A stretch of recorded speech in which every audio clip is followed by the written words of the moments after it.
Ah, that music. Tomb Raider and Lara Croft were massive in the 90s/noughties. It's the second best-selling franchise on the PlayStation 1. Tomb Raider shook up not only the gaming world, but pop culture itself. You can clearly see why. No.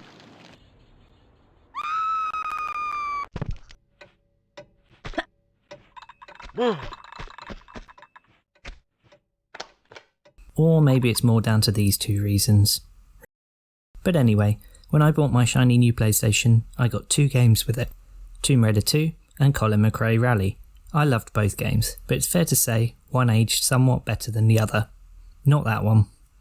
The classic games actually have a lot of well-run challenge run categories. For example, Anonymous or blindfolded runs. But what about only using the worst weapon in the game? Yes, in this run, Lara will be swapping her famous dual pistols for the Harpoon gun.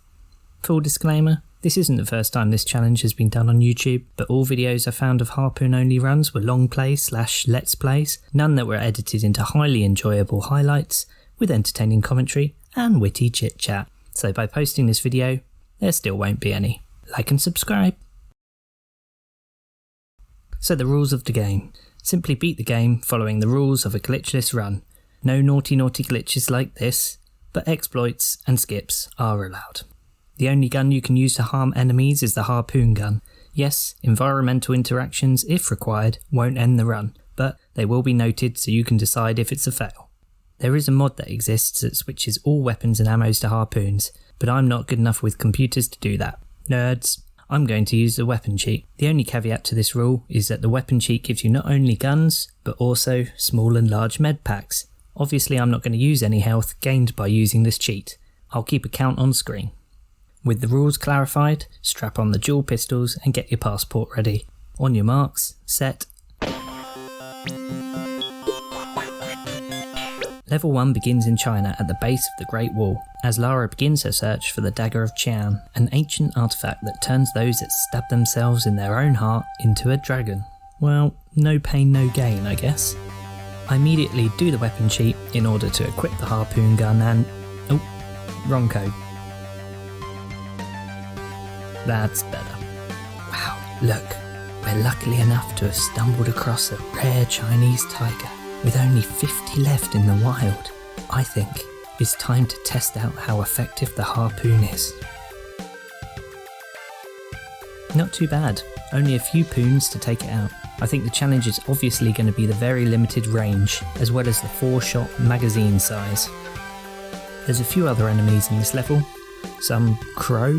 They're kind of hard to hit when they're flying past, so wait till they fly at you. Some ginormous Australian-sized spiders.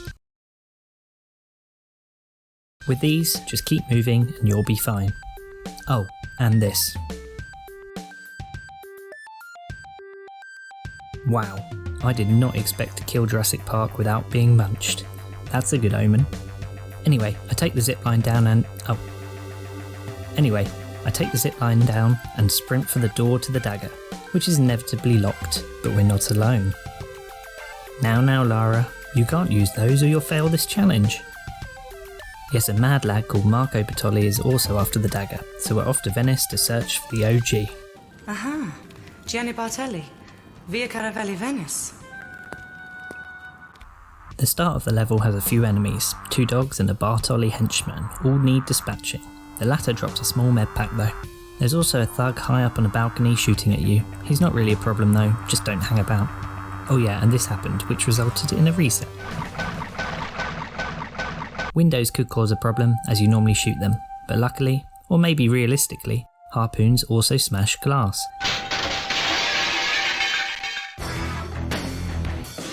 But it wouldn't have mattered too much, as you can jump through the glass to break it anyway. Lara is a trained professional. Do not try to attempt to copy anything you see on this challenge run at home. I follow the speedrun route to minimise the length of the run and amount of combat. This section where you get the boat requires you to take some damage, but it's less painful than getting out of the water and killing the gunman. And it's here you get the sweet ear canal caress of Venice violins to urge you on.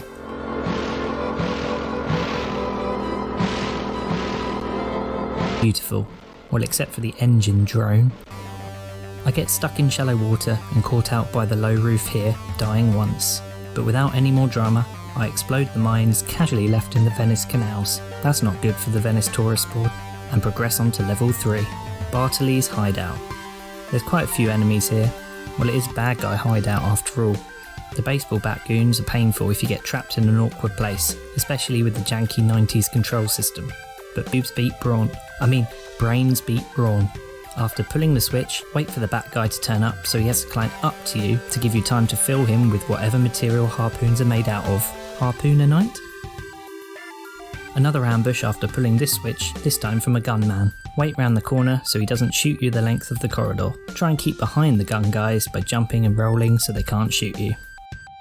Watch for the geezer on this balcony who can really punish you with your harpoon falling pathetically short. Climb up the ladder as quick as croftily possible to minimise the damage absorbed.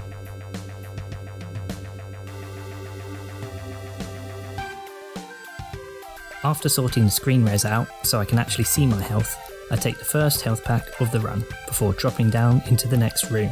In here, kill the gunman first, then retreat to this box to cheese the pooches. Come here and let me shoot you. It takes some time, but they eventually meet their owners in the sky. 2 gunmen await, use the door for cover and try to isolate them. I use one more small med pack here, but we're on to Bartoli'S Secret Opera House? Okay. This is one of the longest levels in the game, but making use of some parkour, this level becomes one of the shortest. It's mostly platforming, but being prepared and knowing thug spawn locations makes this level pretty simple. There's this tricky jump, and then this villain-packed area. Jump to the central section and take out the gunman. The club guy is next, and he drops a large med pack, but don't stick around as there's more thugs on their way, including a shooty one. Pull off this nifty trick to avoid a spike death, another tricky jump to avoid a chunk of platforming, and it's just a hairy sprint with not much health to the plane, signalling the end of the level and the section in Venice. Lara is now a stowaway on a Bartoli plane, but a thug donkey punches her, resulting in her waking up weaponless in a cell. Now I could use weapon cheat here and summon my harpoon, but I want to play the game the intended way. So after some, to me to you, Lara presses the door open button, which is found within the confines of the cell she is entrapped in. Wow, this prison is even less secure than the cell in Seath's dungeon. I lure the gunman to shoot the window to allow me to jump to the plane and grab my pistols, which means I can now do the weapon cheat and regain my harpoon. Now I'm packing heat, I head back to the goons and take them out. I grab the large med pack which I use, and the yellow keycard required for progression. After a brief pit stop to get pounded by 3 men in the dorm room, I take their load of med packs. Seriously, 2 large and 1 small. After a spicy jump, I get the red keycard and move on. I take the dog out, but concede to another small med pack before killing the gunman. I need the health really, as the next room has 3 thugs in it. Jump to the platform first to kill Shotgun Sally, then cheese the thickos, picking up the med packs they drop. Just one more enemy on this level to kill when you're following the speedrun route, which involves this very tricky jump. Shout out to Kumbu for the excellent setup strat video. And that wraps up Offshore Rig, as we seamlessly enter Diving Area.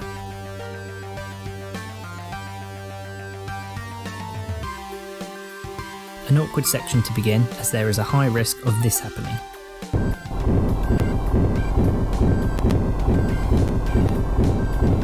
Followed by a fun bit of platforming. Then we have a ladder which would rival Snake Eater in a video game ladder top trumps. Kill this guy and grab the blue keycard, then we climb that dang ladder again. And when we reach the top, there's a flamethrower shaped difficulty spike waiting for us. I mean, that's an OP gun. So take the 4 dogs out first to focus full attention on Flameboy. Use the corner for protection and run and roll around him to stop him lighting up. Finally, we can make good use of the Harpoon, an underwater enemy. The next challenge is a room with 2 gunmen and a beater. Try to take the shooties out before the hitty. It took a few attempts, but I got through at the cost of a large med pack. But there's one to pick up here too, for no net loss. A few more goons and med packs, but with not much health left, I pop one more small med pack as the final room of the level throws 2 gunmen at you. Kill them and find out from the beaten monk that Bartoli is after an artifact called the Seraph aboard a sunken ship, the Doria. To get there, Lara hitches a ride on a submarine, with no oxygen tank, to 200 foot below the surface, because video games. Lara's mission now? Find some air. Once you're back on solid ground, it's time to go exploring. What is going on with her feet? The first enemies can be ignored with some precise platforming, but one holds a small medpack, so if you can take them out for little health loss, it's worth it. Hello! There's not much more to this level, except to mention that the intended route is best. The speedrun uses damage boosting to avoid fire puzzles, but I want to protect my medpack count for later in the run. The final section has a spattering of enemies again. Focus on the shotgun man first and grab yourself a large medpack as a sweet, sweet reward. Hey! On board the Doria, there's a large medpack and small medpack right near the start. Sounds good, but it's because game think you're gonna need them. For example, this drop. Now we're faced with 3 goons including 2 gunmen. Heal up when needed. I required 1 large medpack and finished the fight at half health. 1 goon drops a large medpack too, replenishing my supply. Now although this next strat uses 2.5 of Lara's health bar, it cuts out a massive portion of the level, saving a huge amount of time. So I take the gamble and use 3 large medpacks to pull the block through the fire. Take a dip in the cruise liner's Lido and grab this key. That was close. A final dip in the ocean takes us to the living quarters. Living quarters? Not very homely. There's a few odd enemies dotted about, but nothing we haven't already dealt with. Back in the boat, there's a tricky jump to a large room with a few enemies. Take the enemies out before taking this giant leap. Try that again. This giant leap to complete the level. The last water theme level is on the deck. It starts with a tricky jump in order to make a skip. But Ratchet, because he's got a wrench, and Human Torch are chasing after you, so be quick about it. I try many times, so I decide to take the enemies out first. Flame Boy seems much more aggressive than the one on the oil rig, and it's pretty challenging. But with our old friend, the corner, it's possible. Now to tackle that jump in piece. This level's actually pretty beautiful, in a pixelized sort of way, like a Titanic ghost ship or something. There's a lot of goons who jump you and another tricky-ish jump. This level's definitely the most challenging so far. Grab this large medpack. Again, game is telling us you're gonna need this. I've got to drop down here and it's pretty high. Do I have enough health to survive? Place your bets.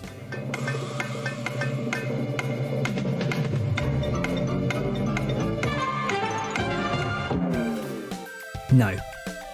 Okay, so I have to take a small medpack before the drop, and top up to full health with a large medpack after. Expensive. Grab the last key from the top of the ship, but there's a problem. Not 1 but 2 Spyro wannabes waiting for Lara at the exit door. It's here you wish that friendly fire was a thing in this game. You know what? This might take some time. Even though the Seraph is so close I can smell it. Yeah, this is going to be a 2-parter. Hey, thanks for watching. If you like this video, please smash that like button and or leave a comment. It'll help let me know if anyone's interested in finding out how this run ends.